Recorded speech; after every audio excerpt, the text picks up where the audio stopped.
공군 부사관 사망 사건 관련 오늘 국방부 검찰단이 공군본부 법무실을 압수수색했습니다. 일부 언론에서는 전격 압수수색이라고 표현했지만 말은 바로 해야 되겠죠.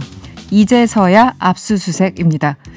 이렇게 검찰단의 보여주기 압수수색은 이달 내내 이어지고 있습니다. 이 사건을 이관받고 일주일이나 묵힌 뒤에 군 경찰을 압수수색했고요. 또 8일이나 지난 뒤에 군 검찰 등을 압수수색했습니다. 그리고 지난 3월 사건 초기부터 보고를 받았다는 핵심 조직 공군 법무부는 오늘에서야 압수수색을 한 겁니다. 누군가는 죽었는데 군의 압수수색 쇼는 언제쯤 끝날지 보는 국민들의 분노와 걱정은 쌓여만 가고 있습니다. 안녕하세요. 명랑시사 이승원입니다. 오늘의 뉴스를 더 깊고 더 자세히 살펴보는 뉴스 원정대 시작입니다. 함께할 원정대원들 소개를 해드리죠. 정상근 기자 그리고 오창석 평론가와 함께합니다. 어서 오세요. 안녕하십니까. 반갑습니다. 네, 여러분의 의견 저희들이 항상 기다리고 있습니다. TBS 유튜브 채널에서 보이는 라디오로 함께할 수 있고요. 무료로 이용할 수 있는 TBS 앱이나 짧은 문자 50원, 긴 문자 100원이 드는 샵 0951번으로 의견 많이 보내주세요. 네, 첫 번째 이슈 더불어민주당 송영길 대표 교섭단체 대표 연설 저도 처음부터 끝까지 들었습니다만 여러 가지 이슈가 있었고 꽤 잘 들리는 목소리였다라는 저 개인적인 어떤 인상평도 좀 남겨보는데요.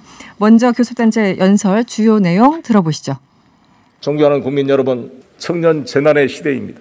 시급 8,720원으로 30일 내내 일해도 100만 원 남짓합니다.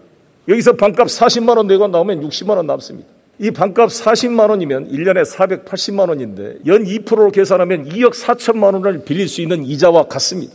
누구나 집은 청년에게 사회적 금융을 통해 2억 4천만 원을 대출하여 전세로 살 수 있게 만들 것입니다. 저는 대통령님께 청년 문제를 총괄하는 청년 특임장관 신설을 제안하고자 합니다.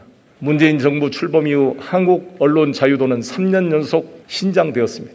그러나 신뢰도는 정반대입니다. 우리 언론은 40개 조사 대상국 중 5년 연속 꼴등입니다. 최하위를 기록하고 있습니다. 국민의 기본권을 보호하고 언론이 사회적 통기로서 기능하도록 지원하는 것이 미디어 환경 혁신의 진정한 목표입니다. 더불어민주당은 언론인 스스로 주도하는 개혁을 추진하겠습니다.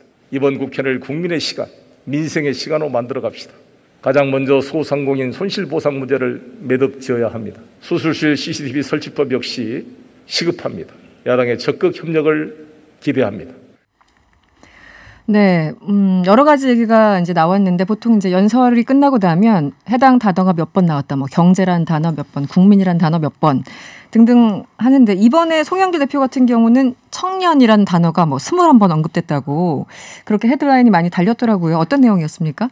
네, 뭐 언제부턴가 계속 진짜 단어가 몇 번 나왔는지 기다리면 보고 있는 것 같은데, 네. 뭐 그만큼 자주 언급했다라는 의미이겠죠. 그렇죠. 네. 송영길 대표가 이 청년 얘기를 뭐 자주 얘기하긴 했는데, 특히 가장 주목을 끌었던 부분은 이 청년 특임장관이라는 대목이었습니다. 네, 굉장히 특이했어요. 네. 네, 그러니까 뭐 청년 문제를 전담하는 이제 장관 자리를 신설을 하자, 그리고 이제 여기에 이제 청년을 앉히자라는 건데. 송영길 대표는 이 이제 파편적이고 단기적인 대책이 아니라 좀 장기적이고 종합적인 대책을 세우려면은 실질적으로 이 문제에 대해서 전담할 수 있는 인력이 필요하다. 그래서 이 청년 장관직이 이 청년들의 뭐 주거나 뭐 일자리 교육 같은 이 종합적인 지원 대책은 물론이고 이 청년들이 정부와 소통할 수 있는 뭐 어떤 이제 창구가 되어야 된다. 이렇게 좀 얘기를 하기도 했습니다. 청년 특임장관 신설 어떻게 보십니까? 뭐 직제 개편을 통해서 신설이야 가능하겠다만 결과적으로 만약에 이번 정권에서 신설되면 앞으로 남은 기간이 채 1년이 되지 않습니다. 네네. 대통령의 임기가 채 1년이 되지 않고 직제 개편에 나서서 후임자 물색하고 그 사람의 청문회를 거쳐서 대통령이 임명한다고 치면은 결국은 추석 정도까지 가야지 네. 인선이 마무리가 될 텐데 네. 그럼 추석 기준으로 채 6개월 정도입니다.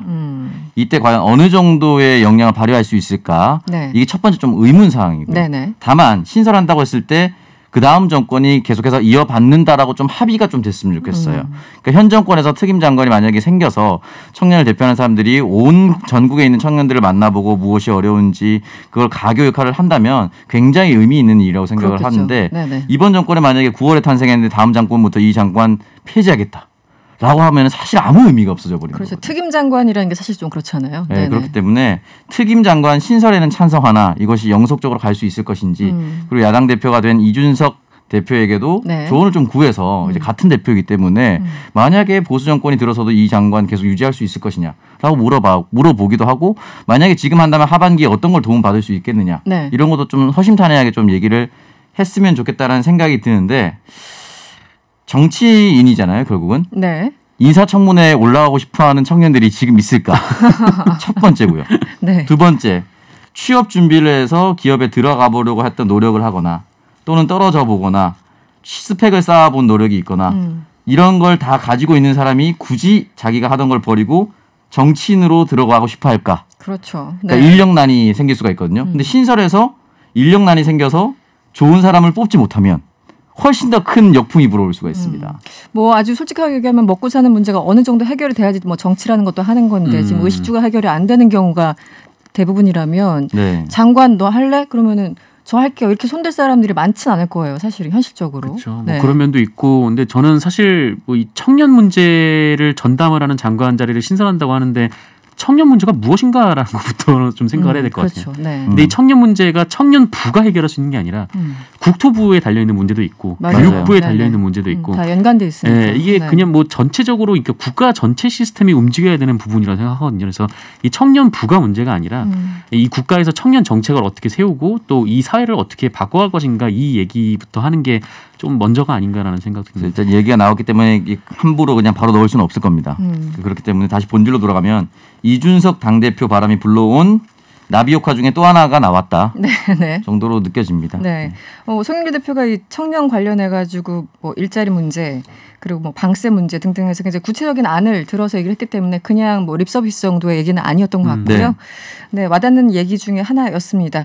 그리고 이 밖에 3종 패키지 지원에 나섰겠다고 얘기를 했는데 송 대표가 밝힌 3종 패키지는 어떤 건가요? 그러니까 네. 이 추경을 해서 이 네. 추경을 바탕으로 이제 3종 패키지를 하겠다는 건데 일단 첫 번째가 뭐 많은 분들이 이미 한번 받아보셨던 이 전국민 재난지원금 이 얘기가 있고 두 번째는 이제 소상공인들의 이제 피해 지원금 네. 이 얘기가 있고 네. 그리고 마지막으로 이제 신용카드 캐시백이라는 정책을 하나 들고 왔는데 네. 이 신용카드 캐시백이 뭐냐면 그러니까 이 3분기 정도 되면은 우리 국민들 뭐 상당수가 백신을 맞을 계획이잖아요. 그렇죠. 네, 정부 계획에 따르면 네. 백신을 맞으면은 조금 방역 지침이 좀 풀릴 텐데 그때 이제 내수를 살리기 위해서 좀 많은 분들이 소비를 하는 게 좋겠다. 네. 뭐 그러면은 이 3분기 신용카드 사용액이 그러니까 2분기, 그러니까 지금의 2분기보다 많으면 그 증가분의 일정 비율을 이제 현금으로 돌려주겠다. 뭐 이런 정책입니다. 증가분의 소비 증가분의 일정 비율을 현금으로 돌려주겠다. 이게 좀 처음 듣는 그러니까 어떻게 보면 좋게 말하면 신선한 거고 어떻게 보십니까? 이런 안에 대해서. 단기적으로 악용할 사례가 바로 뛰어들죠.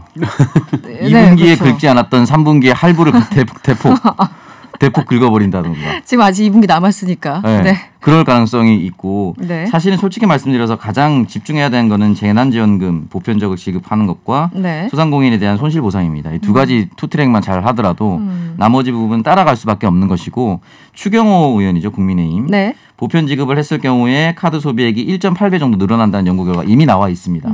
그러니까 굳이 캐시백이다 뭐다 이렇게 하지 말고 보편 지급을 하고 나서 그 후속 효과가 네. 충분히 되니까 여기에 대해서 좀 집중했으면 좋겠고 제가 사실은 이 보궐선거 할 때도 라디오 와서 똑같이 말씀드렸지만 박영선 후보가 서울시장 보궐선거 막바지에 청년들에게 지하철 비용을 네. 어느 정도 지원해주겠다 했다가 엄청 역풍을 맞았거든요. 저도 똑같이 비판했습니다. 네네. 그러니까 그런 몇백 원 지금 모자란 게 아니에요 청년들한테.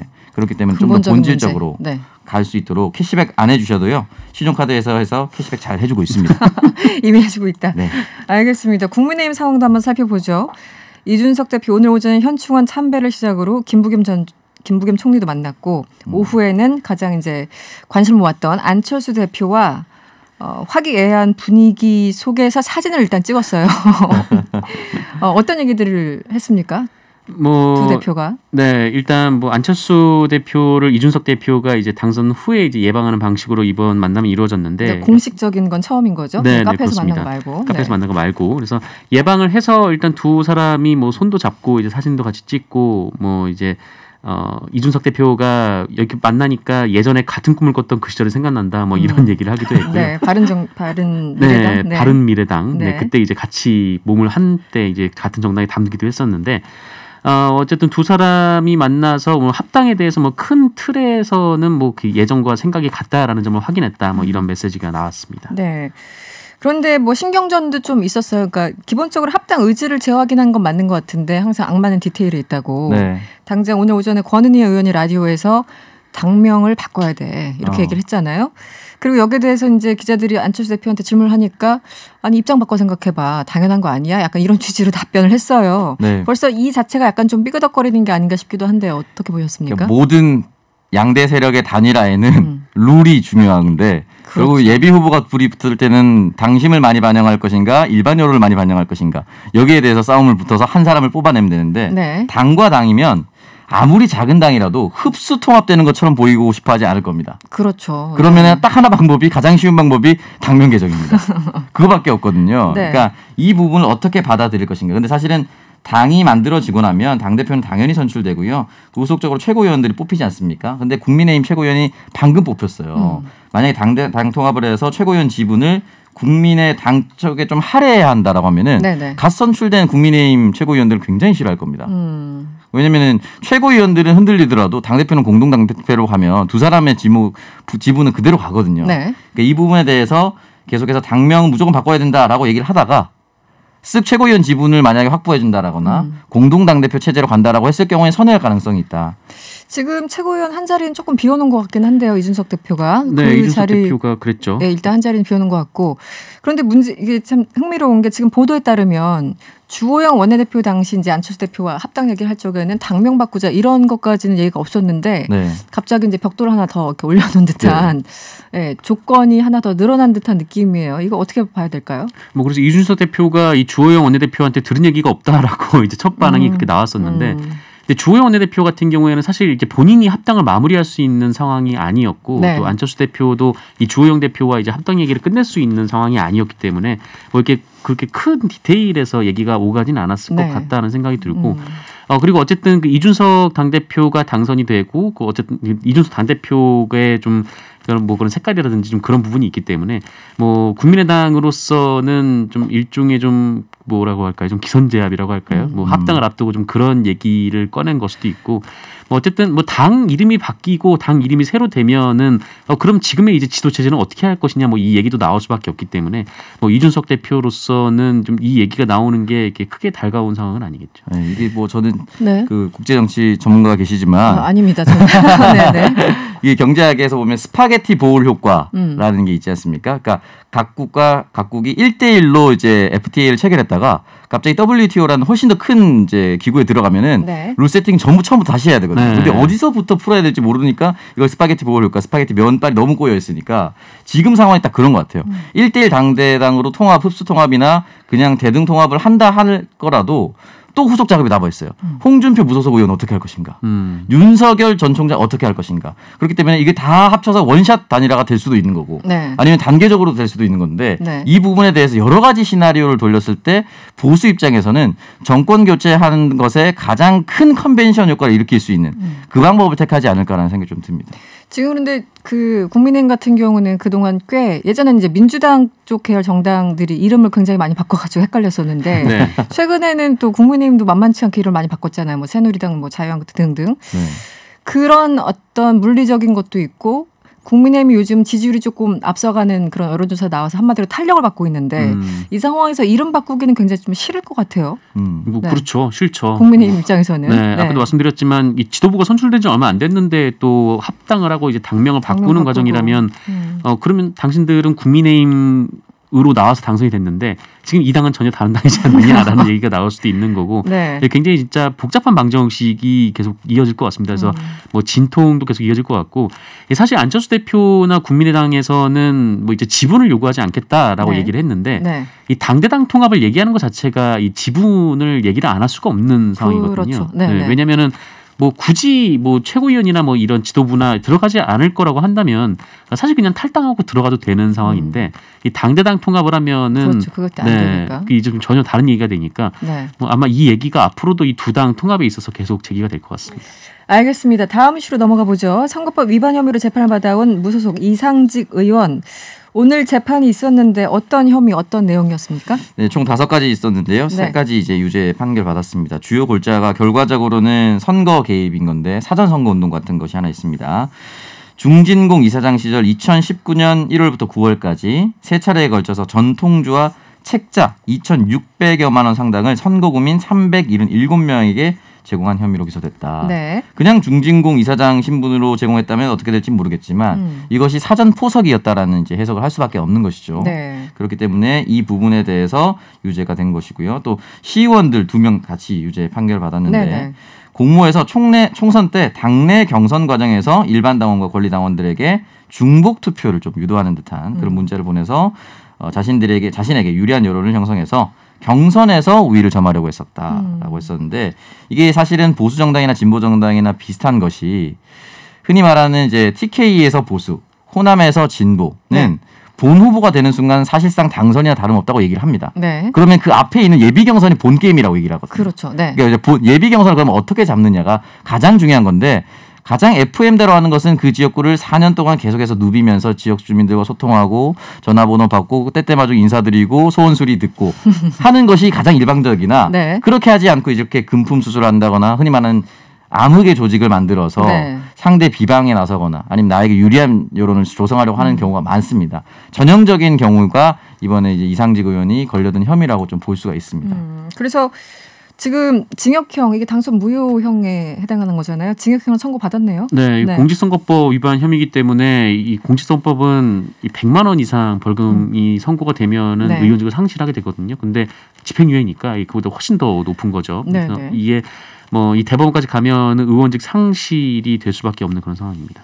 지금 그런데 이상직 의원 좀 헷갈리실 것 같은데 원래는 이제 이스타항공 횡령 혐의로 더 많이 언론에 부각됐었는데 네, 네. 지금 이건 어떻게 돼가고 있습니까? 이것도 재판을 받고 있는 거죠? 네, 네. 역시나 이제 이 부분에 대해서 이제 유죄로 인정된 3가지 혐의 가운데 이제 하나인데 이스타 횡령 관련된 것은 이제 훨씬 더 시가보다 저렴하게 해서 사실상의 자녀들에게 상속을 시도했었던 상황입니다. 네. 이 과정에서 회사에 손실이 발생하기 때문에 횡령비 배임이 들어가는 것이고요.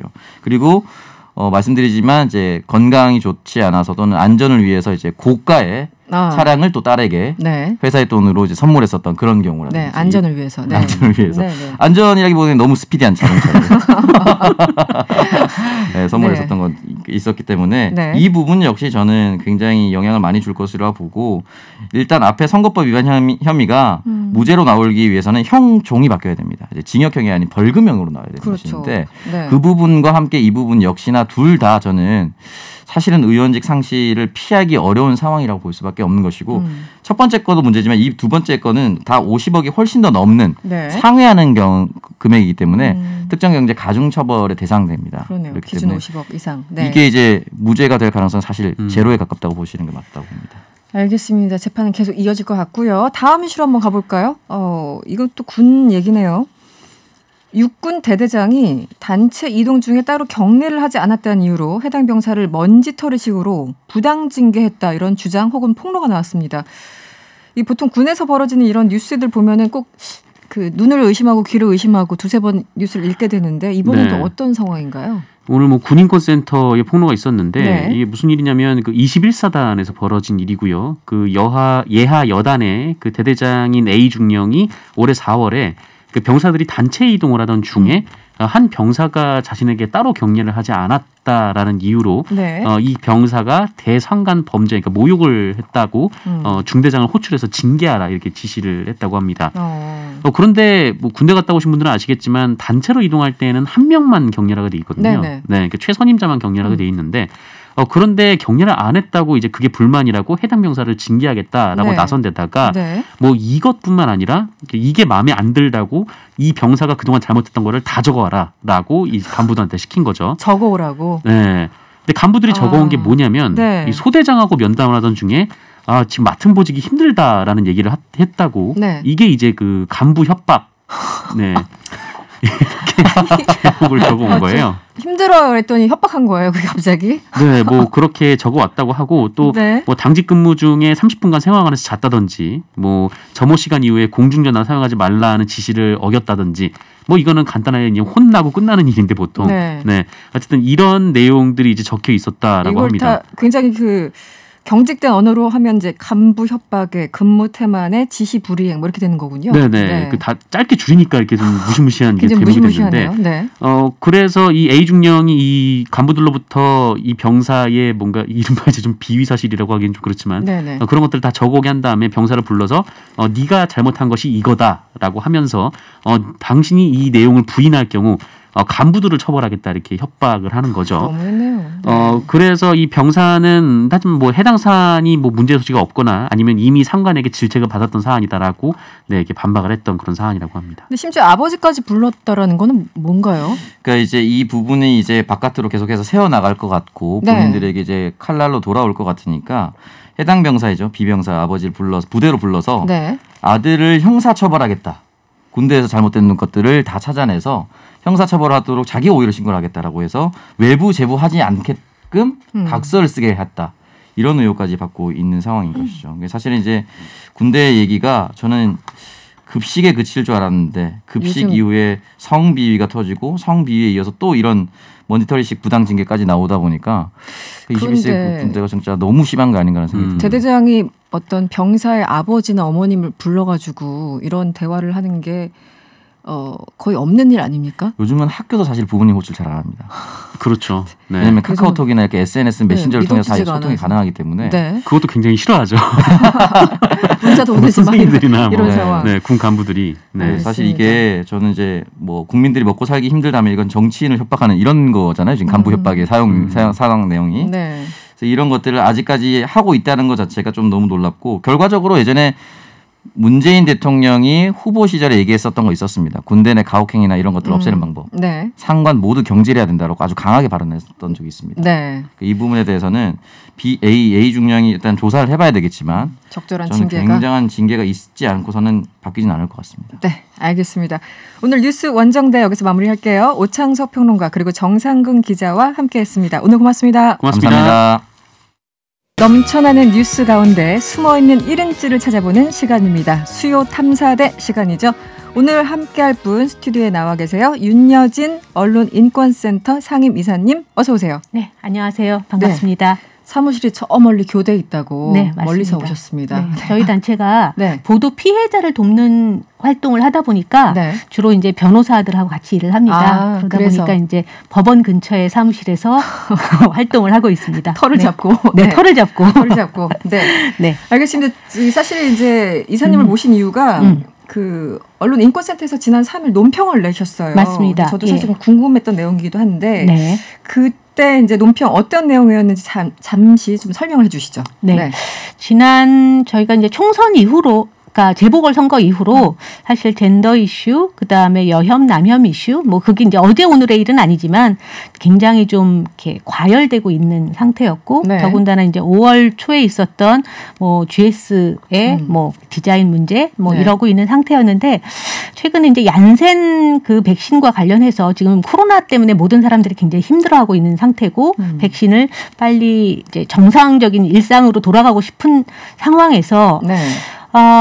보도가 난 거죠. 여초, 남초 커뮤니티에서 이 얀센 백신과 관련해서 남녀 차별적인 그런 보도적인 댓글들이 게시물들이 많이 있다. 이런 보도가 난 겁니다. 그 보도에 대해서 사실 저희 단체 내부 활동가들이 이 근거가 있는 거냐라고 네. 이제 저희가 살펴보기 시작을 했고 또 오랫동안 언론들이 SNS나 아니면 커뮤니티나 뭐 약간 특정 이슈를 확대 해석하려고 하는 그것을 사실 확인 없이 보도하는 경향들이 많이 있어서 저희가 그 문제에 대해서 좀 지적을 한 네. 그 논평을 낸 적이 있습니다. 저도 이렇게 뉴스를 쭉 검색하다 보면 제 이제 직업이 그렇다 보니까 쭉 검색을 하는데 항상 이런 문제를 주변에서 얘기하는 건 많이 못 들어봤는데 왜 이 문제가 이렇게 크게 부각되고 있지? 혹은 과거에는 없던 문제가 왜 지금 왜 와서 이렇게 집중적으로 부각되지? 여러 가지 좀 의문점이 많았었거든요. 취재원은 누구이고 네. 어디서 이 취재가 시작됐는지 등등. 그럼 보통 이제 기사를 읽다 보면은 뭐 여초 사이트, 남초 커뮤니티 뭐 등등 여러 가지 표현으로 일부 게시판 글을 인용하는 게 많더라고요. 근데 여기서 얘기하는 여초 커뮤니티, 남초 커뮤니티 어떤 거죠? 정의를 굳이 좀 내려주신다면? 뭐 여성들만 전 모여 있다고 생각하지는 않아요. 네네. 하지만 이제 이슈가 뭐 여성 시대에서 여성들이 겪고 있는 여러 가지 뭐 애환 아니면 정보 이런 걸 나누는 카페도 있고 쭉팡도 있고 뭐 예전에 쇼울드레서 뭐 이런 것도 있을 수 있어요. 네. 남초 카페 같은 경우에 대표적인 게 이제 일베.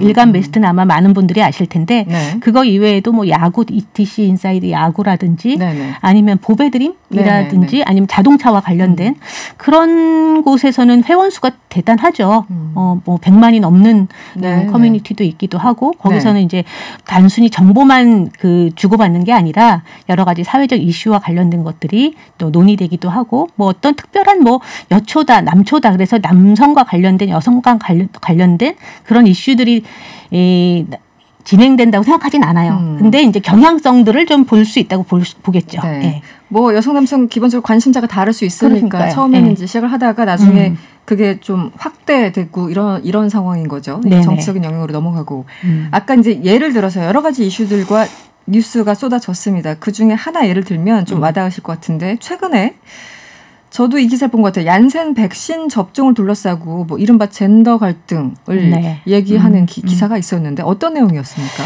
예, 6월 1일 날 이제 중앙일보 같은 경우 제목을 이렇게 달았죠. 얀센 여 먼저 맞으면 나라 뒤집히나 여초 카페에서 남녀 차별 논란. 그다음 세계일보 같은 경우에는 얀센 접종 남녀 차별 불만 여자가 먼저 맞으면 나라가 뒤집혀졌겠지 뭐 이런 것. 뉴시스 같은 경우에도 건강한 남자들이 왜 먼저냐 일각에선 얀센 접종 남녀 차별 불만이다 이런 이제 보도들이 나오기 시작을 했습니다. 네. 예. 그런데 저도 이 제목 자체가 네. 뭔가 좀 미심쩍었었는데 어쨌든 저 개인적인 느낌이고 이 기사가 보도된 이후에 이 뭐 소위 말하는 그 해당 여초 사이트 여기에 대해서는 비난이 뭐 쏟아졌겠네요. 대단하죠. 네, 대단하죠. 어떻습니까? 사실은 이 얀센 접종 같은 경우에는 뭐 예비군이나 한국군을 대상으로 이제 이 접종이 시작된 거고 그 사실을 모르는 사람들은 없을 그렇죠, 거예요. 당연한 거죠. 네. 근데 마치 여초 사이트에서 왜 남성만 이걸 먼저 맞냐, 왜 여성을 차별하냐 이런 게시글들이 있었다라고 언론이 보도를 하니 네. 남성들이 야 그러면은 너희는 그러면은 뭘 하는 거냐? 왜 이걸로 남녀 갈등을 오히려 부추기냐라고 시작을 해서 사실 이 보도가 된 이후에 네이버 댓글에 뉴시스 같은 경우에는 댓글이 1,545개가 달렸고요.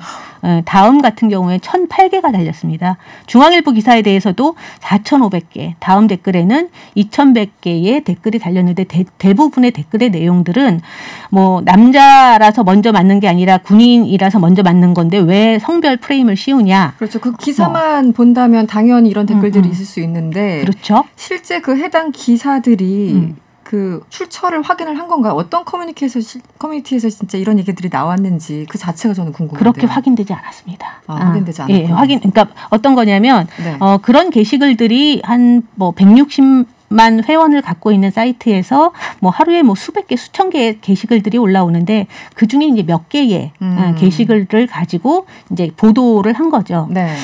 그러다 보니 이것이 뭐 그 사이트의 주요한 의제로 사람들한테 소통된 것도 아니고 그리고 아주 일부의 이야기를 가지고 마치 전체 이야기인 것처럼 네. 보도가 됐던 게 문제였던 것 같습니다.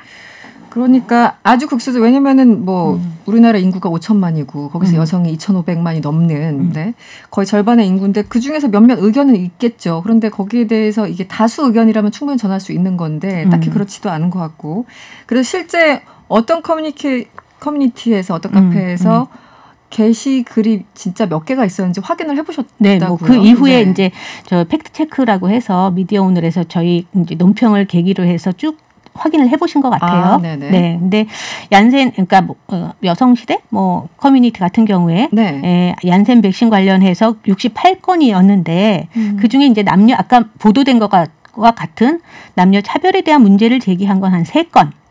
그리고 나머지는 뭐 맞았더니 어떻더라. 그다음에 이 뭐 백신을 맞고 났더니 뭐 어떻더라. 뭐 이런 이야기들이 주였는데도 불구하고 이런 이렇게 작은 몇몇 사람들이 의견을 제시한 걸 마치 그 커뮤니티 전체의 의견인 것처럼 여초에서부터 여초 카페가 그렇게 주장을 하는 것처럼 갈등을 조장하는 것처럼 그렇게 보도를 한 거죠, 언론이. 미디어 오늘에서 이거를 확인을 한 건가요? 예, 저희가 이제 일단은 언론이 취재를 할 때 제대로 확인하고 해라. 네네. 그리고 여초나 남초 카페에 가서 거기에 있는 그 제대로 확인되지 않은 글을 가지고 보도하는 것을 멈춰라. 취재 활동을 그렇게 하는 취재 활동을 멈춰라. 이제 이런 논평을 냈고, 네. 예, 그 논평을 낸 이후에 이제 미디어 오늘이 뉴시스나 이런 기자들한테 제대로 확인한 거냐, 이런 좀 질문을 했고, 그 이후에 이제 팩트 체크라는 내용으로 이제 기사가 한 번 다시 나와서 저희도 이제 자세하게 알게 된 거죠. 이게 사실 뭐 말씀하신 것처럼 중앙일보, 세계일보, 뉴시스 이런 그 굵직한 그 언론사들이 이런 기사를 달 때는 충분히 내용들이 좀 숙성이 됐고 거기에 대해서 많은 분들이 좀 동의를 하고 이게 정말 논란이다 싶으면 당연히 기사를 쓰는 건데 이건 그런 게 아니었다라는 거잖아요. 지금 말씀하신 것처럼 그렇죠. 예. 한 커뮤니티에 들어갔더니 얀센 백신 관련 게시글이 68건. 그중에 이 지금 말씀하신 차별 주장은 3건. 네. 네. 그렇게 많은 숫자는 아니에요. 그러니까요. 네. 예. 어쨌든 마치 그 커뮤니티를 대표하는 것처럼 쓰는 것 자체는 상당히 무리가 있어 보입니다. 무리가 네. 있죠. 예. 네. 우리가 언론은 그럼 왜 그럴까 이런 생각을 좀 하게 될 네네. 만큼, 예. 네. 뭐 보통의 뭐 조회수나 클릭 수를 올려서 이제 이 뭐 비즈니스 환경인 거잖아요. 지금의 이제 클릭 수 미디어, 올리기. 네. 예, 클릭 수 올리기 때문에 네. 했다고 하더라도 그 목적으로만 하더라도 지금의 이런 갈등이라든지 아니면은 백래시라든지 여러 가지 이렇게 사회적 문제로 되고 있는데 이것을 언론이 나서서 이걸 이렇게 갈등을 더 조장하게 한다든지 아니면 더 이걸 문제시 되게 한다든지 네. 그것도 사실 확인되지 않은 걸 네. 가지고 없는 이런 문제를 사실 예. 있는 문제처럼 네, 만들고. 네. 그럼 언론이 왜 그러냐? 언론은 도대체 왜 이렇게 하는 거냐에 대해서 사실 우리 모두가 좀 생각을 해봐야 될 시점인 것 같다는 생각을 했습니다. 네. 네. 그 최근 뭐 그 집게 손가락 논란이요. 이것도 사실 어떤 커뮤니티에서 맞아요. 시작됐다고요. 네네. 네. FM 코리아라는 곳에서 5월 1일 날 이제 문제가 됐던 거고요. 네. 네, 그 이후에 DC 인사이드에서 얘기가 됐고 그날 오후에 일베에서 얘기가 됐고 그리고 보도가 되면서 곧바로 그 다음 날인가요? 5월 2일 날 뭐 GS에서는 그 홍보 이제 그 네. 포스터를 네. 내리고 사죄하는 글이 나왔고 그날 그 다음 날 오후에 이제 이준석 지금의 그 국민의힘 당대표가 되신 분이 그때는 아니었지만 그것을 SNS에 이제 쓰면서 남혐을 조장하는 이런 문제에 대해서 이제 공식화 시킨 거죠. 근데 저는 이제 그런 것들이 같이 언론에 보도가 되고 언론에 보도가 되면 그래 이건 남혐이야, 이건 여혐이야 이것을 확인해주고 그래 그럼 이것에 대해서 남혐을 하는 여성들에 대해서 공격을 해도 돼. 아니면 여혐을 조장하는 뭐에 대해서 공격을 해도 돼. 이걸 정당화시켜 주는 게 언론이 그런 역할을 해왔다고 좀 보여져요. 네. 근데 일단 첫 번째 그것이 사실 확인이 제대로 된 거가 맞냐? 그러면 사실 확인이 되지 않은 문제를 가지고 무리하게 보도를 하는 것에 대해서는 일단 조회수나 클릭만을 얘기하는데 언론이 스스로 이 갈등 조장에 앞장서는 거 아니냐? 그래서 사회의 불안적 요소 네. 아니면 어떻게 보면 지금 제가 아까 백래시라고까지 얘기를 했는데 네. 단순히 젠더 갈등이라고 이야기하지 않고 이런 문제를 언론이 막 조장해서 이 문제를 마치 정상적인 의제를 갖다 내놓는 것처럼 이야기하는 것 자체가 대단히 무리스럽다. 그리고 언론이 이렇게 하는 것은 오히려 사회를 네. 더 복잡하게 만드는 거죠. 네, 갈등을 조장해서 한마디로 장사를 하는 거죠. 그런 네. 거죠. 예.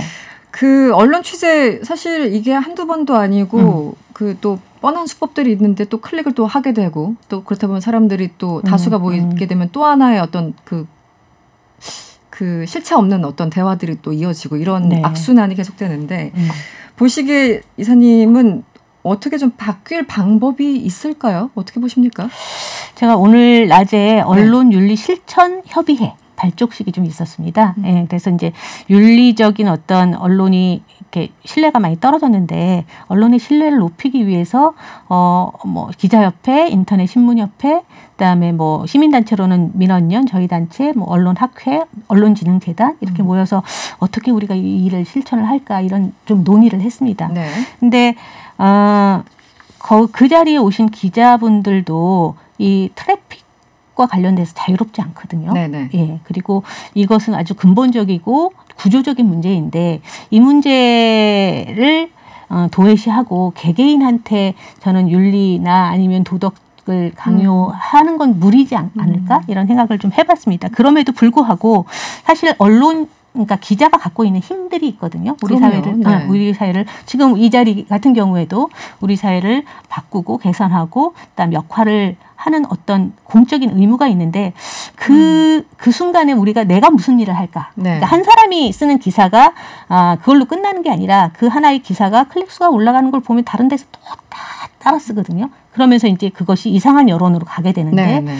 그 한 사람 한 사람이 이 기사가 어떤 영향을 미치는가에 대해서도 고민해야 된다라는 게 하나가 있고 또 하나는 아까도 말씀드렸듯이 지금의 이런 그 미디어 환경에서 이런 조회수를 가지고 비즈니스 공간이 만들어지는 것에 대한 문제의식을 좀 모두 좀 가질 필요가 있겠다. 그리고 또 하나가 좋은 보도에 대해서 좋은 언론, 좋은 정보에 대해서 시민들도 기꺼이 대가를 지불할 수 있는 네네. 그런 문화가 좀 필요하지 않나? 지금 네. 같은 이 보도 같은 경우에는 확인되지 않고 오히려 갈등을 양산해내는 기사에 대해서는 비판을 적극적으로 하고 그런 것들이 좀 필요하다는 생각이 좀 들었습니다. 클릭수로 비즈니스를 하는 한 양심을 얘기한다는 게 어떻게 보면 굉장히 나이브한 상황이 아닌가라는 생각도 들고요. 그렇죠. 좀 비관적으로 본다면. 예. 네, 9230님. 언론이 되려 사회 문제를 양산하는 시대가 되었네요. 이렇게 씁쓸한 문자를 보내주셨습니다. 씁쓸하죠. 네, 알겠습니다. 오늘 인터뷰는 여기서 좀 마무리를 해야 되겠네요. 지금까지 언론인권센터 윤여진 상임이사였습니다. 오늘 고맙습니다. 네, 감사합니다. 네. 궁금한 뉴스 대신 검색해드립니다. 인간지능 AI 방송인 최영진 씨와 함께합니다. 어서 오세요. 네, 안녕하세요. 검색 형진입니다. 네, 오늘은 어떤 주제인가요? 라면 좋아하세요? 라면 좋아하죠. 없어서 못 먹죠. 네. 혹시 좀 매운 쪽 라면 좋아하세요? 주로 매운 라면 먹는 것 같아요. 네, 그렇군요. 오늘의 주제, 네. 이제는 K라면, 아시아 강타한 한국 라면입니다. 오늘은 라면 소식입니까? 네. 네, 일단 반갑네요. 예. 네.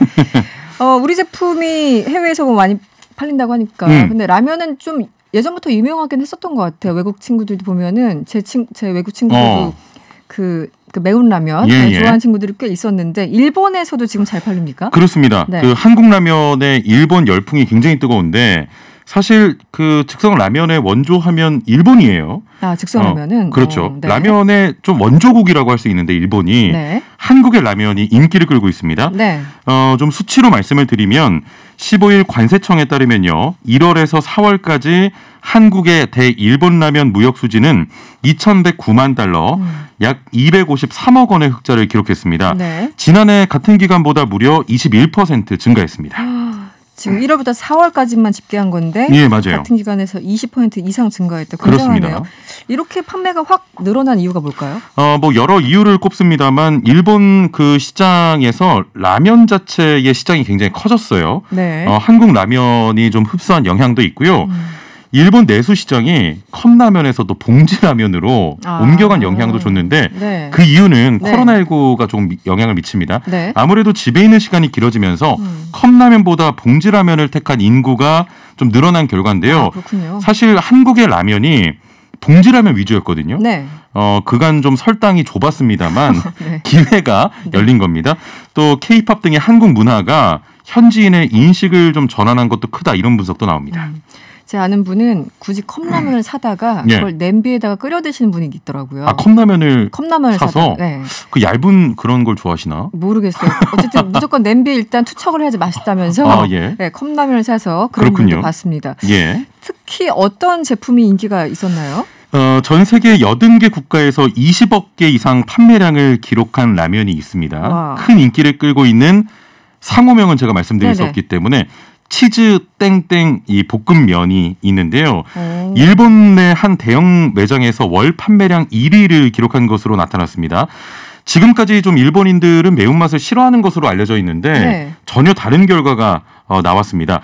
최근 일본의 젊은이들이 한국 문화를 좀 접하면서 영화나 드라마에 등장하는 불닭과 떡볶이, 네. 치즈 닭갈비 등을 즐기는 모습을 통해 매운맛에 쉽게 다가갔다 이렇게 볼 수 있고요. 네. 또한 그 일본 유튜버들 사이에서 매운 한국 음식에 도전하는 콘텐츠들이 큰 인기를 또 얻고 있다고 해요. 네네. 매운맛을 즐기는 일본인들이 늘고 있는 상황입니다. 이어서 2위는 너구땡. 네. 3위는 신라땡. 네네. 4위는 땡땡 비빔면. 5위는 짜파 땡땡. 이 차지했습니다. 네. 이처럼 우리나라 라면이 인기를 끌자 일본 주요 언론에서는 한국 라면을 또 집중 조명하는 사례가 늘고 있다고 합니다. 네. 지금 제가 좋아하는 라면 다 얘기하신 것 같아요. 저도 다 있어요, 여기. 그러니까요. 5위 안에 다 있는데 사실 일본뿐만 아니라 동남아에서도 상당히 우리 뭐 K 음식, 뭐 문화 여러 가지 인기가 있다는 얘기 들었는데 라면까지 라면까지 인기가. 네. 예, K-팝을 중심으로 한 아시아 전역에서도 한국인의 매운맛은 높은 인기를 보여주고 있는데요. 인도네시아에서는 네. 한국 라면이 인도네시아 전체 수입 라면 시장에서 74.6%나 점유하고 있는데요. 이 정도예요? 라면 종주국인 일본을 100배 가량이나 압도하고 있습니다. 인도네시아에서 이 인기가 많다는 건 들었는데 예. 74% 이상이면 굉장한 거의 숫자네요. 대다수를 그러네요. 점유하고 있는 거죠. 그럼 라면 말고 해외에서 또 인기 있는 이른바 소울푸드 네. 어떤 게 있을까요? 자, 지금 방금 언급한 라면을 비롯해서 네. 떡볶이, 아, 김치, 그렇죠. 소주 등의 한국인의 소울푸드로 불리는 음식들이 해외에서 큰 인기를 끌고 있는데요. 네.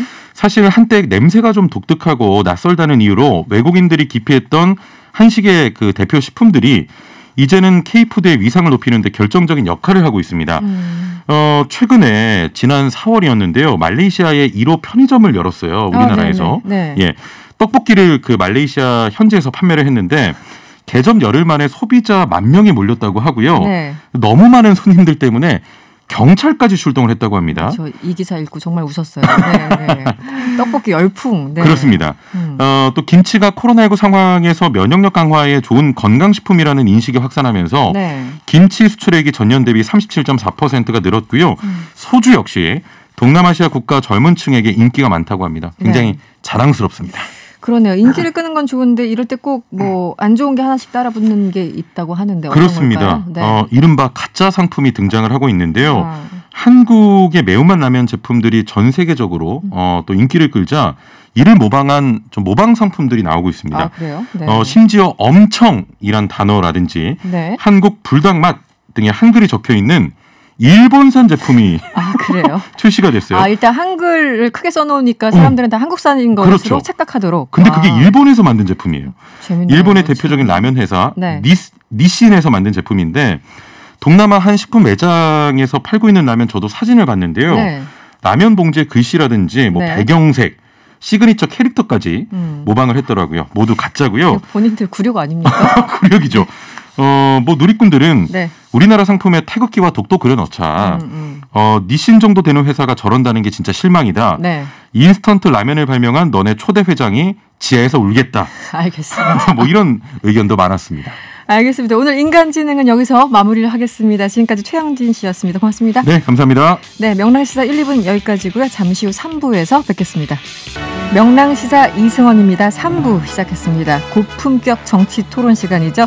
영민한 정치 시작합니다. 오늘도 두 분 나오셨어요. 더불어민주당 신경민 전 의원 그리고 국민의힘 김영우 전 의원 나오셨습니다. 어서 오세요. 네, 안녕하세요. 안녕하세요. 그 영민한 정치를 야심차게 시작했는데 바로 한 주를 쉬었어요. 코로나에 걸렸죠. 네, 그래서 신경민 의원님, 네, 무슨 일이 있으셨습니까? 저는 그 확진자 전 의원님하고 네. 밥을 먹었는데 그분이 이제 확진자가 됐어요. 돼서 며칠 후에. 식사하신 분이. 그래서 네. 저는 확진자 접촉자가 돼가지고 무조건 밥 먹은 날로부터 보름 정도를 자가격리를 해야 돼서 14일. 네. 꼼짝 못하고 했습니다. 저도 또 자가격리 또 경험 유경험자로서 선배 되시네요. 어떠셨어요? 그 시간이 처음에는 아 뭐하지 막 답답하고 그러다가 처음에는 편안하고 네. 좋은데 한 네. 사흘 때 되니까 이제 주리가 틀리기 시작하는데요. 근데 요즘은 예전하고 좀 다른 게 네. 줌이나 웨백스나 네. 이 컨퍼런스 소프트웨어들이 있어가지고 그렇죠. 전화기만 있으면 어디서나 다 할 수 있고요. 컴퓨터 전화기만 켜면은 그 회의도 하고요. 네. 그리고 저한테 이 자가격리를 선물해 준 분들이랑 같이 회의도 하고. 알차게 시간을 네, 보내셨군요. 그래서 재밌게 보냈습니다. 네, 어쨌든 건강하게 돌아오셔서 네, 다행입니다. 오늘 본격적인 정치 토론 시작해 보죠. 국민의힘 얘기를 먼저 안 할 수 없을 텐데. 이준석 당대표 예상대로 뽑혔습니다. 네. 기대와 우려 한 가지씩만 짧게 좀 얘기해 주신다면 먼저 김영우 의원님. 저는 많은 기대를 하죠. 네. 아주 그 솔직한 정치를 할 겁니다. 또 공정한 정치를 할 거예요. 특히 젊은 사람들에게 많은 그 기회를 줄 겁니다. 그러므로 해가지고 국민의힘이 변했다, 변하고 있다라는 인상을 주겠죠. 그래서 특히 수도권 또 중도층 2030 젊은 세대로부터 주목을 많이 받을 수 있는 그 좋은 기회가 됐다. 네. 이게 가장 큰 기대고요. 저는 뭐 우려하는 바 솔직히 지금 없어요. 지금은. 오히려 이준석 대표를 우려스럽게 바라보는 그 불안해하는 그 우려하는 분들이 있다는 게 저는 우려지. 예, 저는 많은 지금 기대를 하고 있고 특히 국민의힘이 이렇게 많은 주목을 받아본 역사가 없고요. 지금 민주당도 모르겠습니다. 제가 네. 느끼기에는 네. 많은 의원님들 또 민주당원들도 국민의힘 솔직히 부럽다. 이런 그 정서가 좀 깔리고 있는 것 같아요. 네. 네. 잘해야 되겠죠. 이런 때 국민의힘이. 거의 지금 이 순간은 기대 100%. 네, 알겠습니다. 신경민 의원님 어떠십니까? 지금 올해 6월은 이준석의 달인 것 같습니다. 고운의 달도 다 날아갔고요. 네, 네. 이준석의 달로 뭐 명명이 돼도 과언이 아닐 정도로 네. 지나친 기대를 모은 것이 이제 기대죠. 근데 이 지나친 기대가 아마 좀 굉장히 부담스러울 거고 지금 인선을 조금 했잖아요. 네. 아직 뭐 전부 다 끝난 건 아니지만 그 인선을 이렇게 보면서 역시 개혁이라는 건 참 쉽지 않구나. 저도 뭐 기대합니다. 그러나 이 개혁을 진짜로 하려면은 뜻을 갖지 않은 그 이른바 이제 우리가 동지라고 그러잖아요. 네네. 사람. 뜻을 갖지 않은 사람들이 필요한데 지금 인선을 이렇게 몇 개를 보면서 그런 사람들을 이준석 대표가 모아갈 수 있을까? 약간 좀 걱정스러워요. 그 당선되자마자 전격적으로 굉장히 속도감 있게 네. 이제 비서실하고 이제 대변인 인선을 했고 지금 사실 약간 시간이 지체되는 게 사무총장 정책위의장 요런 부분이잖아요. 사무총장은 지금 나온 거 아니에요? 아까 내정이 된 게 이제 속보로 떴어요. 네네. 그 한기호 의원이죠. 네. 강원도의 이제 한기호 3선 의원이고 제가 느끼기에는 한기호 의원은 이제 3선이고 굉장히 이제 강직한 분이고 네네. 연륜도 있고 해서 아마 이준석 대표는 그런 것을 염두에 두는 것 같아요. 이제 본인이 워낙 젊고 이러다 보니까 최소한 3선 처음에 4선에서 찾았다는 거 아닙니까? 권영세 의원 얘기를 많이 했었죠. 권영세 의원, 뭐 권성동 의원 이런 얘기가 있었는데 한기호 의원을 이제 최종적으로 이렇게 낙점 내지는 내정한 것 같은데 네. 안정감 있게 내년에는 또 대선도 있고요. 그 다음에 곧이어서 지방선거도 있고 그래서 사무총장이 당 살림과 여러 가지 당의 그 내부 시스템 이런 거 그 변화시키는 데 있어서는 힘이 있는 분, 강직한 분을 찾은 것 같아요. 그래서 네.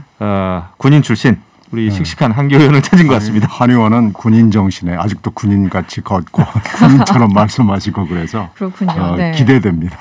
알겠습니다. 일단 뭐 그 옆에 어떤 사람이 함께하느냐가 굉장히 중요한데 그게 생각만큼 순탄치만은 않을 것이다. 약간 이런 우려가 있으신 거군요. 그런 분들이 많아야 될 텐데 저희도요. 이준석의 이 개혁과 개선 방향이 성공을 해야죠. 만약에 여기서 이준석의 그 시도가 실현을 겪거나 아주 나쁜 경우에는 좌초할 수도 있잖아요. 그렇게 되는 건 저희도 바라지 않습니다. 알겠습니다. 오늘 이준석 대표가 또 바빴습니다. 뭐 김부겸 총리도 만났고 안철수 대표도 만났고 또 여야간은 지금 여야정 그 상설 협의체를 구성하자 이런 제안에 대해서 긍정적인 검토를 하고 있는 것 같은데요.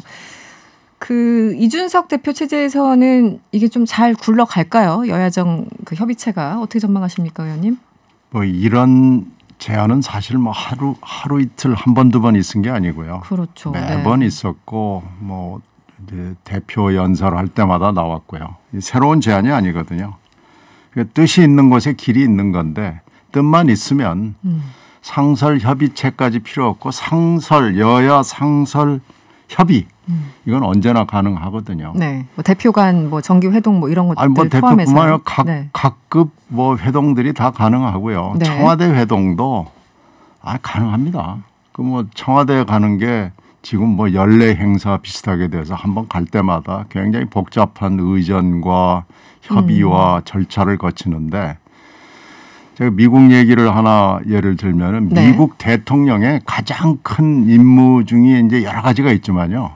물론 연방 정부를 굴리는 게 중요한데 연방 정부를 제대로 굴리기 위해서 여야 상하원 의원들과 만나는 것이 가장 큰 일입니다. 네, 네. 그래서 미국 그 기사를 이렇게 보고 있으면 오늘 네. 아침에는 상원 의원 아무개, 하원 의원 아무개하고 밥을 먹었다. 뭐 이게 이 기사가 맨날 떠요. 그리고 나오면은 화이트하우스는 화이트하우스대로 갔다 온 상하원 의원들은 의원들대로 얘기를 해요. 네. 오늘 밥 먹으면서 이런 얘기를 했는데 법안 뭐 예산 이런 거 도와달라고 그러더라. 근데 우리는 도와줄 생각이 없다. 바로바로 얘기를 하죠. 네, 바로바로 얘기합니다. 그리고 거기 이제 상원 의원 100명 그리고 하원 의원 435명 다 만날 수는 없지만 맨날 전화를 합니다. 네. 전화하고 밥 먹고 전화하고 밥 먹고 그러거든요. 일상화돼야 되는데 지금 연례처럼 그렇죠. 돼서. 지금은 뭐 네. 한번 만나러 가려고 그러면은 뭐 어떻게 다 같이 만나느냐 나만 만나느냐부터 시작을 해서 뭐 의전 절차 하다가 만나면 또 별 얘기도 없어요. 너무 또 오래간만에 만나니까. 네. 각자 입장만 확인하고 헤어졌다. 뭐 그렇죠. 이렇게. 그렇게 할 필요가 없고요. 네. 맨날 만나야 되고요. 청와대하고도 그렇고 여야 간에는 사실 같은 지붕 아래에 있기 때문에 문 밖에만 나서면 만날 수 있거든요. 그 의원님 상설협의체는 사실 이제 신경민 의원님 말씀하신 대로 평소에 소통이 아주 잘 되면은 굳이 무슨 협의체를 만들 필요는 없는 건데 이제 그만큼 그동안 대화가 잘 안 됐다라는 반증이기도 해요. 저는 여야정 협의체에 사실상 저 개인적으로는 네. 기대를 별로 안 하고 있습니다. 지금 가장 필요한 것은 일단은 여야 협의예요. 네. 여야 협의. 예, 국회에서 지금 여야가 잘 제대로 협치도 안 되고 상임위 배정도 안 되고 이런 상황에서 여야 정까지 그런 또 상설 협의체까지 만들어서 논의를 해보겠다. 저는 다분히 조금 그 야당에 대한 일종의 좀 압박 수준이라 그럴까요? 네. 압박 어떤 그런 거 이상도 아니다. 그 이하도 아니고. 그리고 이제 이준석 대표의 특징은 사실은 여러 가지 아젠다 이슈에 대해서 굉장히 직설적이고 분명하게 선명하게 토론하는 걸 굉장히 좋아합니다. 그런 식의 토론을 쭉 해왔고요. 근데 뭐 만나서 여야정 만나가지고 대표들이 돌아가면서 마이크 앞에서 한마디씩 하고 네. 사진 찍고 이런 토론은 정말 싫어하거든요. 그렇게 봤을 때 이 여야정 상설협의체라는 것이 정말 어떤 문제를 이뤄나가기 위해서 네. 실질적인 토론이 아닌 다분히 형식적인 토론이라면은 아마 처음에 시작이 된다고 하더라도 한두 번 해보고 이준석 대표는 아마 하지 않을 가능성도 꽤 있어요. 그래서 제가 볼 때는 이 송영길 대표가 어떤 의도에서 네. 지금 이런 그 제안을 해왔는지 모르겠지만은 우리 신경민 의원님 말씀처럼 실질적인 대화는 언제든지 할 수 있습니다. 사람이 하는 게 정치니까요. 그런데 이런 상설협의체다 만들어 놓고 일주일에 한 번 또 뭐 한 달에 한 번 해본들 네. 여러 가지 문제를 오히려 여야 간에 정쟁화시키는 지금 당정 협의도 제대로 안 되고 있잖아요. 네, 네. 그 안에서도 굉장히 사실은 매끄럽지가 않습니다. 그 매끄럽지 않을 수도 있지만 매끄럽지 않다는 사실이 또 언론에 다 공개되고 있어요. 지금 부동산 문제도 그렇고 송영길 대표가 뭐 한번 해보려고 그러면 또 주변에서 많이 그 시비 걸고 이런 게 다 지금 드러나고 있는데 네, 네. 여야정 상설협의체보다 필요한 것은 여야 간에 허심탄회하게 대표든 원내대표든 만나서 밤이고 낮이고 얘기할 수 있잖아요. 다른 일정 좀 줄이고 그런 네. 게 하는 게 효과 있겠다 생각합니다. 알겠습니다. 그 뜻이 있는 곳에 길이 있고요. 네. 만나야 될 이유는 뭐 하나잖아요.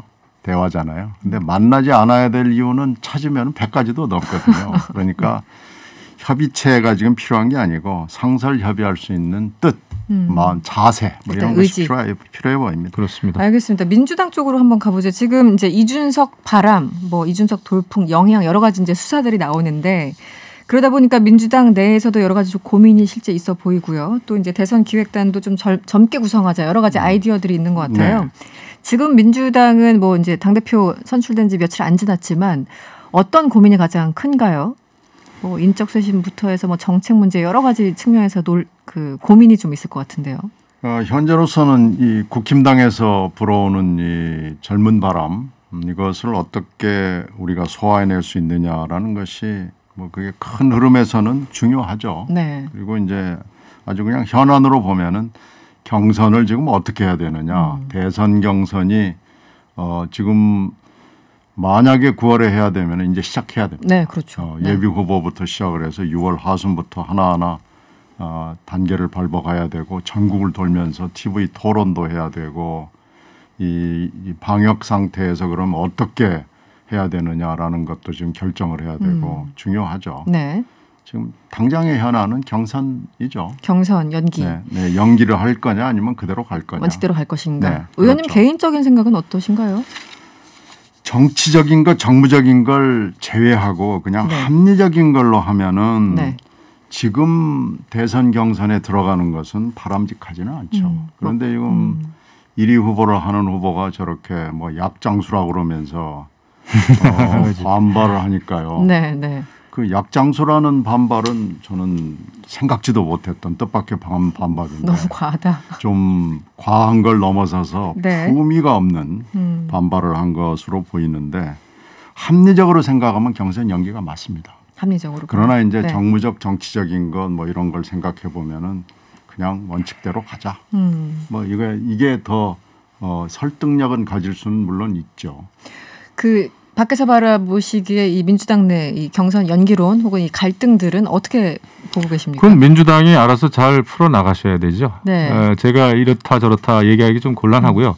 거기도 원칙이 있을 거며 네. 당원 당규가 있을 거며 하지만 말씀대로 지금 이제 국민의힘은 11월이란 말이죠. 최종적으로 결정되는 날이.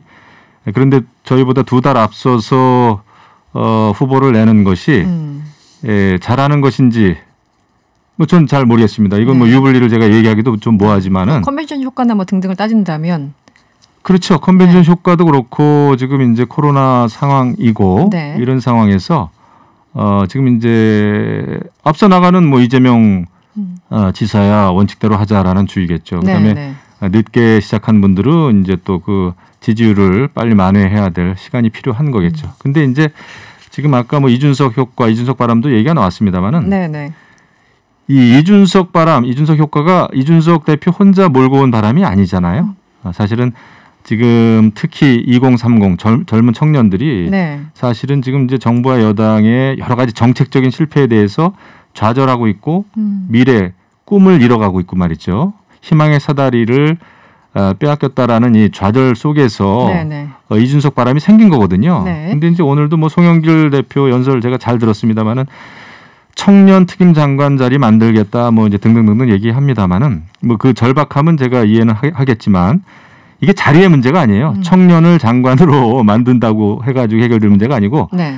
청년들이 왜 좌절했나, 어떤 정책에 실패했나, 왜 부동산 정책을 이렇게 잘못했고 또 일자리 창출 문제 잘못해가지고 청년들에게 좌절감을 줬나. 그러니까 정책적인 변화, 선회가 필요하지 않을까 싶고요. 어쨌거나 국민의힘이 이준석 효과 바람을 좀 잘 제대로 내용을 채워서 민주당도 또 좋은 선의 경쟁을 같은 바람 같이 좀 타면 좋은 거 아닙니까? 저는 아까 네. 신경민 의원님이 이준석 잘해주길 바란다라는 말씀을 할 때 정말 제가 감동했습니다마는 그게 정치죠. 서로 선의 경쟁을 하는 게 정치잖아요. 네, 네. 네, 저는 그렇게 보고 송영길 대표가 또는 여당에서 이준석 효과에 대해서 너무 부정적으로 보는 거는 좋지 않다.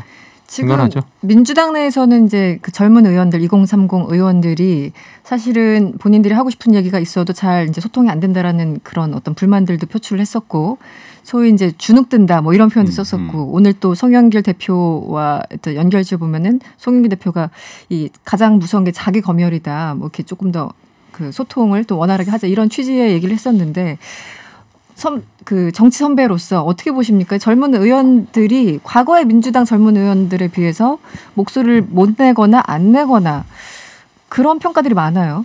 네. 우리나라에서 네. 자유민주주의 국가에서 정당이라 하면 사실 모든 거에 책임을 져야 되고 내부 결정 과정이 민주적이어야 합니다. 네. 그래서 당내 민주주의가 굉장히 중요하거든요. 당내 민주주의가 없는 정당이 공천을 아무리 잘하고 법안을 내보고 뭐 여러 가지 정치 활동을 해봐도 그 한계가 분명하거든요. 네네. 그래서 당내 민주주의가 첫 번째로 어떻게 보면 내부적으로 달성해야 될 목표입니다. 그런데 지금 민주당에서 가장 큰 문제는 네. 당내 민주주의가 사라진 거예요. 사라졌다. 네. 네. 당내 민주주의를 얘기를 하려고 해도 얘기를 할 수 있는 여건이 되지가 않습니다. 그래서 이것을 어떻게 극복해내느냐라는 것이 지금 현재 민주당의 네. 최우선적인 당면 과제라고 봐야죠. 알겠습니다. 시간이 뭐 많진 않은데요. 오늘 송영길 대표 연설이 있었고 네. 거기에 대해서 좀 평가를 해주시면요. 네. 네, 여러 가지 내용을 담았더라고요. 근데 네. 청년이라는 말을 여러 차례 했고요. 저는 그 이해가 갑니다. 하지만은 우리가 청년이라는 말을 많이 하는 게 중요한 게 아니고 청년을 향한 그런 정책 또 청년에 대한 기회를 정치권에서 잘 만들어줘야 되는 거 아니겠습니까? 네. 그래서 이 청년 문제 해결은 여야가 따로 없다라는 생각을 가지고 여당이든 야당이든 함께 했으면 좋겠다라는 생각이 좀 들어요. 네. 심경미 의원님. 네. 오늘 보겠습니까? 탄소 중립 얘기를 제일 먼저 얘기를 했는데요. 네, 기후변화 얘기를 가장 먼저. 첫 번째 네. 의제로 했는데 그건 의미 있다고 생각합니다. 네, 네. 그렇게 얘기하는 건 일단 신선한 정치적 충격을 준 거고요. 얼마나 중요한 문제인가를 정치권이 중요하게 생각한다는 것을 대외적으로 표방한 거거든요. 네. 그래서 이 대목을 정책적으로 정치적으로 풀어나가는데 단초가 되는 좋은 연설이었다고 생각합니다. 가장 기후변화 말고 이제 청년 뭐 21번 얘기했다. 네, 완전 청년 얘기 안 할 수는 없는데요. 청년은 청년 부를 신설한다고 되는 건 물론 아니죠. 네. 청년들의 얘기 지금 가장 교육을 잘 받고 잘 먹고 잘 자란 세대들이 직업을 못 갖는 이 세태. 그렇죠. 네. 지금 이 현상을 극복을 해줘야 되고요. 여기서부터 문제를 출발해야지 청년들을 위해서 청년부를 신설을 하고 청년을 강요로 쓰고 이건 글쎄요. 대안 중에 하나긴 한데 네. 여러 개의 대안 중에서 하나일 뿐이지 근본적인 문제는 아니죠. 청년 특임 장관 아이디어가 의원님 보시기에는 저는 아니라고 봐요. 왜냐하면 네. 오히려 그 위화감만 생기고 지금 부처를 줄이고 네. 군사를 빼가면서 청년 정책을 네. 지금 있는 부처만으로도 충분히 할 수 있습니다. 그 대통령과 또 당과 정이 네. 마음만 맞으면은요. 네. 정책적인 변화를 통해서 얼마든 좋은 일을 할 수 있는데 청년 장관 만들어야 된다? 또 부처 많은 공무원 뽑아야 되죠. 그런 문제를 그렇게 해결하는 것은 저는 맞지 않다고 봐요. 예, 구시대적이다 생각합니다. 알겠습니다. 오늘 네, 영민한 정치는 여기서 마무리하겠습니다. 더불어민주당 심경민 전 의원 그리고 국민의힘 김영우 전 의원과 함께했습니다. 오늘 고맙습니다. 네, 고맙습니다. 감사합니다. 서울 시민을 위한 시간입니다. 인서울 코너인데요. 오늘은 서울 청년들을 위한 여러 정책에 대해서 알아보도록 하겠습니다. 서울시 조한석 청년청장과 연결돼 있습니다. 안녕하세요. 안녕하세요. 조한석입니다. 네, 청년청장이라고 제가 이제 소개를 해드렸는데요.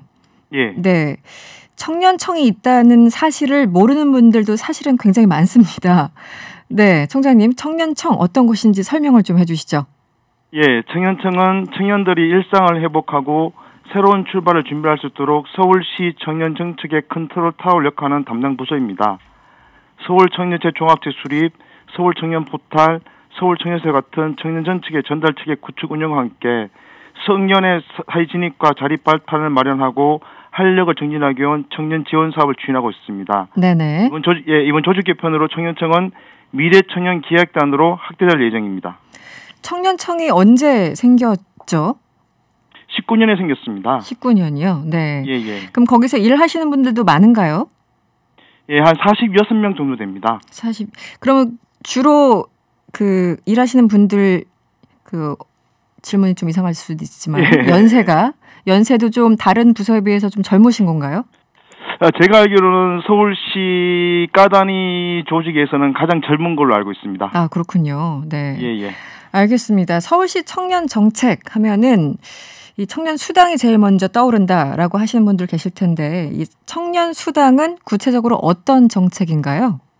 예, 2010년부터 시작한 정책인데요. 네. 서울에 거주하는 만 19세, 34세 청년을 대상으로 졸업 후 2년이 지난 미취업 청년을 대상으로 매월 50만 원씩 최대 6개월 동안 청년 수당을 지급하고 마음 건강 지원이라든지 다양한 청년 활력 프로그램을 제공하는 정책입니다. 네.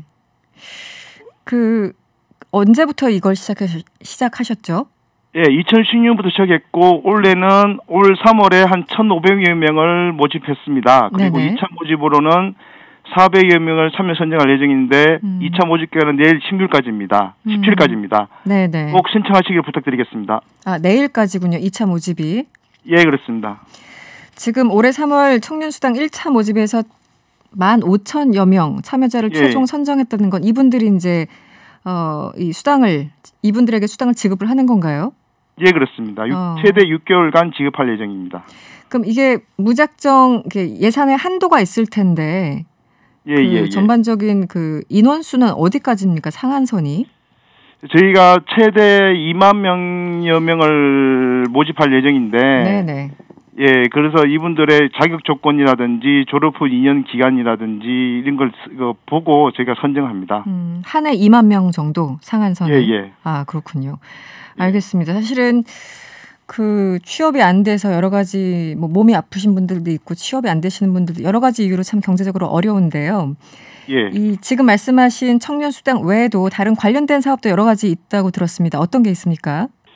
예, 저희가 코로나19로 인해서 한층 어려워진 청년의 생활 안전 지원하기 위해서 25개 자치구와 협력해서 미취업 청년 취업 장려금도 지원하고 있습니다. 네. 자치구별로 모집 기간이 다르니 서울 청년 포털에서 거주하고 있는 자치구 모집 일수를 확인해 주시면 좋겠습니다. 네네. 그리고 학자금 대출로 인해 신용 유효자 된 청년을 대상으로 학자금 대출 신용 회복 지원 사업도 현재 참여자를 모집하고 있습니다. 예, 그래서 서울 청년 포털에서 한번 찾아서 한번 보시면 여러 가지 사업이 있으니까 신청해 주시기를 부탁드리겠습니다. 학자금 대출로 인해서 신용 유의자가 된 청년을 대상으로 한다. 예. 그 학자금 대출을 이제 그 상환하지 못해서 어려움을 겪고 있는 분들이 9월 30일까지 서울 청년 포털에 이제 연락을 취하면 이쪽 접속해서 신청을 하면 도움을 받을 수 있다라는 거군요. 예, 그렇습니다. 서울 청년 포털 신청 접수를 받고 있다고 합니다. 알겠습니다. 보건복지부에서 발표한 2021년 1분기 코로나19 국민 정신건강 실태 조사 결과를 봤더니 20대 그리고 30대 10명 가운데 3명이 우울 고위험군으로 나타났습니다. 이것도 상당히 문제일 텐데요. 서울시 정책은 어떤 게 있을까요? 예, 그래서 저희가 마음의 어려움을 겪는 청년들이 늘어나고 있는데요. 네. 이러한 청년들의 마음 건강 살피기 위해서 1대1 신청 상담을 지원하는 청년 마음 건강 신청 상담을 지원 사업을 추진하고 있습니다. 네. 20년에 처음 시작했는데요. 참여자 94%가 1대1 상담이 도움이 됐다고 합니다. 예, 올해는 상반기에 1,600여 명을 선정하였으며 추가로 400명을 더 지원할 예정입니다. 네. 그리고 일자리 금융 관련 사업도 있다고 들었는데요. 앞서 그 소개해 주신 정책 외에 다른 정책이 있으면 함께 소개를 좀 해 주시죠. 예, 알겠습니다. 졸업 후 그 취업에 어려움을 겪거나 코로나 때문에 일자리 청년들을 대해서 1개월과 직무 능력을 쌓을 수 있도록 일자리를 발굴해 청년과 연결하고 직무 교육을 지원하는 청년 일자리 청계획금을 추진하고 있습니다. 네. 그리고 그 대학교 및 대학원 재휴학생 그리고 졸업한 지 5년 이내 졸업생을 대상으로 한 학자금 대출 이자 지원 사업도 추진하고 있습니다. 그리고 저희가 그 상담 프로그램을 제공하는 서울 청년센터 오랑 네. 청년이 무엇이든 시도할 수 있는 공익 무중력지도 운영하고 있습니다. 이에 다양한 정책이 있습니다. 그래서 제가 계속 말씀드리지만 한번 최신 정보는 서울 청년은 포털에서 확인할 수 있으니 한번 방문해 주시기를 부탁드립니다. 네, 알겠습니다. 오늘 말씀은 여기까지 듣겠습니다. 고맙습니다. 네, 감사합니다. 네, 지금까지 조한석 서울시 청년청장이었습니다. 네, 명랑시사 준비한 내용은 여기까지입니다. 저희는 내일 저녁 6시 10분에 찾아오겠습니다. 편안한 저녁 되시고요. 지금까지 이승원이었습니다.